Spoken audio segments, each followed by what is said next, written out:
The decisions they make influence sports in Arizona now and in the future. Every move they make is news. Doug and Wolf present Newsmakers Week 2014, presented by National Bank of Arizona. Arizona Sports, now on 98.7 FM. U of A Athletic Director Greg Byrne coming in studio. ASU U of A coming up tonight. And I admit, Greg, I thought this whole time was going to be spent talking basketball. But boy, did college football get a punch in the gut today. And Rich Rodriguez is one of the people that got punched.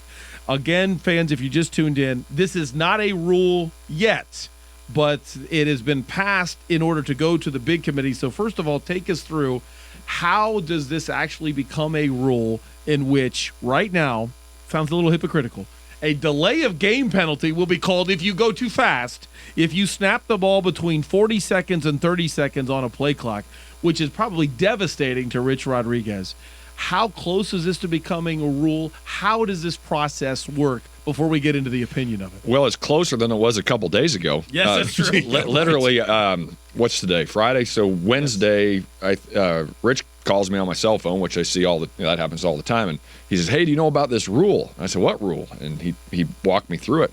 Said, "Man, I hadn't heard a thing about it." And he said, "Well, either had I. None of the coaches that I know have talked about it."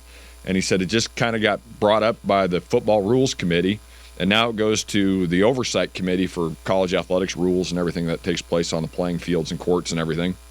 And he said, "I'm going to start tweeting about it." And I said, "Go for it. Sounds good to me." And so anyways, I read about it later that night when I got home, and I'm like, "Are you kidding me? A delay of game for snapping the ball too soon? That doesn't fit, does it?" And the Oversight Committee, if they say, yes, it's official, then is there any other steps after that? Yeah, to my understanding is once the Oversight Committee, but so now what will happen is they're going to hear, obviously, a lot. I via email, Larry Scott and I connected on it, and he's actually on the Oversight Committee. Okay. And I know that he told me that they're going to send out an opportunity to all the coaches and ADs to give feedback. And in our conference, probably 10 or 11 of the 12 will be against it, I would think. Yeah. So I certainly hope that it's not something that becomes a reality, but it's certainly a lot closer than it was a couple days ago. Greg, how does that happen? How does that happen where you're not aware of it, where you're an athletic director, right? You've got head coaches, they're not aware of it, and suddenly you've got Nick Saban in front of this committee, and he's stating his case. It sounds like 95% of college football. Where people, there's no rebuttal. There's nobody else there on behalf of all the coaches that run the hurry up. How does that happen? Well, I think one of the things we deal with in college athletics is that we have 20 sports. We have 450 student athletes. We have academics to deal with, compliance to deal with, all the marketing, fundraising, all the different things. You're pulled in 1,000 different directions. Even the coaches are. Same thing. They're dealing with those things as well.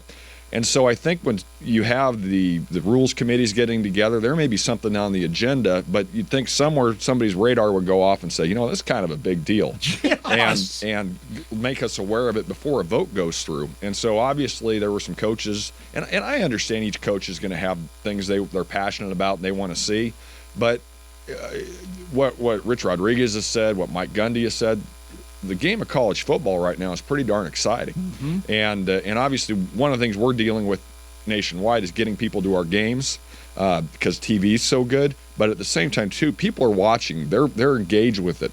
Let's not throw a wrench in the middle of the whole thing. The only thing I would fight you on, Greg, is the fact that, you line up Stanford, you line up Alabama, and you play slugfest, Donnybrook, bloody-your-nose football. Sure. That is exciting to me, Greg. Yeah, well, that is. An old NFL guy like you, absolutely. That's the only thing I'm going to go ahead and fight you. And I like watching it, too. Yeah, it's the contrast. It's a U of A or an ASU against a Stanford. Exactly. Right. Who's able to dictate tempo. Yeah, and that's the problem I have, too, because it limits creativity. When you sit there and say, you know what, no, we don't want this hurry-up deal. We don't want this Nick Saban, Brent Bielema, whatever it may be. You may not want, but it's variety. It is. See, and that's why I'm against it, even though I prefer my football bloody and malevolent. Mm-hmm. There's a lot of people who do not.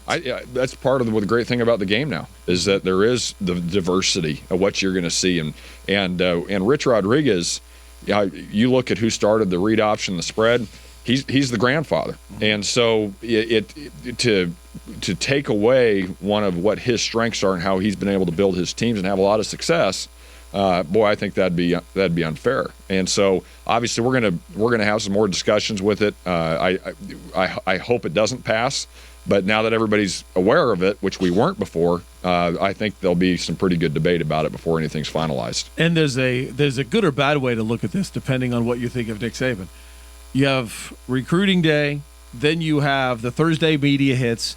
Every college coach on the planet goes on vacation that Friday. Where does Nick Saban go? He goes to Indianapolis. Yeah, because he knows everybody's on vacation, so he can scream about a new rule, and it gets passed. Yeah. That's amazing. Now, luckily, as you said, I love your comment that you immediately talked to Larry Scott. I didn't know he was on that committee. And with the feedback that's coming just from Twitter, this is even more than recruiting. This is the most active coaches have been in a long time on Twitter. I would have to say, I'm throwing out a crazy number, only a 15, maybe 20% chance it actually gets accepted because of how the outrage seems to be from most coaches. Is that a fair number? I would hope so. Yeah. I would hope so. Your guess is as good as mine on where that lands. I know the committee, Larry is just one of many people on that. Now he'll have a big voice in the room, but at the same time too, we always have to be thinking about how do we continue to make ourselves better as a program. Coaches do that all the time. You want your student athletes to have the same mentality. Obviously, a couple coaches got together and said, we think this makes us better, and maybe they thought it would just happen quietly, but obviously that's not happening. Well, it's interesting too, because you can't do it unless this is filed under the category of player safety. That's the only way in an even-numbered year you can have a specific rule change. Have you seen anything that would lend you to believe that a Todd Graham offense, that a Rich Rodriguez offense, that the hurry up by Kevin Sumlin, does this put kids at risk? Nothing that we've seen. Actually, our trainer, Randy Cohen, is I think he's the president of the National Trainers Association. I'm getting that wrong, the terminology exactly, but he's one of the leaders in it. And he and I spoke about it. He actually was quoted in the Birmingham paper by John Solomon yesterday, saying there's no data from his perspective and his peers that he talks to support that as well.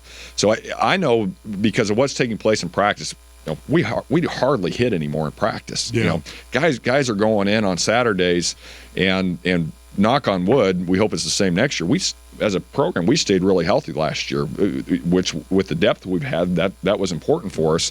And Rich Rodriguez knew that, and that was his approach and how we were handling the entire season. And so far for what we've seen, no, we have not seen any data that proves that this is an issue. And I'm sure you're playing it really close to the vest here. You seem really under control about this right now, where classically I am a classic overreactor. I am like, you've got to be kidding me, because it seems like an unmitigated disaster and an absolute outrage that somebody like Nick Saban could go before this committee and state his case without rebuttal.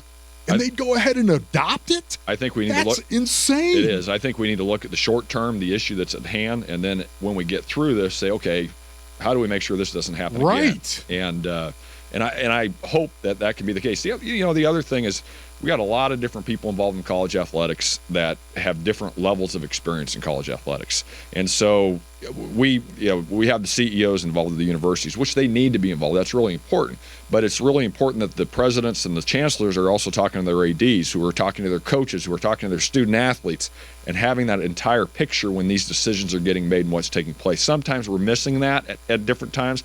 I hope we can continue to make that better for the long-term health of college athletics across the board. And it sounds good. That's why we have an oversight committee. So hopefully the oversight actually exists. Yeah. Greg Byrne in for two beautiful parts of the program. We just spent 10 minutes on a new rule that's been implemented in step one of a two-step process to get any rule in place of a delay of game penalty because you go too fast in snapping a football. You try to figure that one out. But we haven't asked them the simple question, what's the state of U of A athletics? That's next on Arizona Sports, now on 98.7 FM. The decisions they make influence sports in Arizona now and in the future. Every move they make is news. Doug and Wolf present Newsmakers Week 2014. Presented by National Bank of Arizona. Arizona Sports, now on 98.7 FM.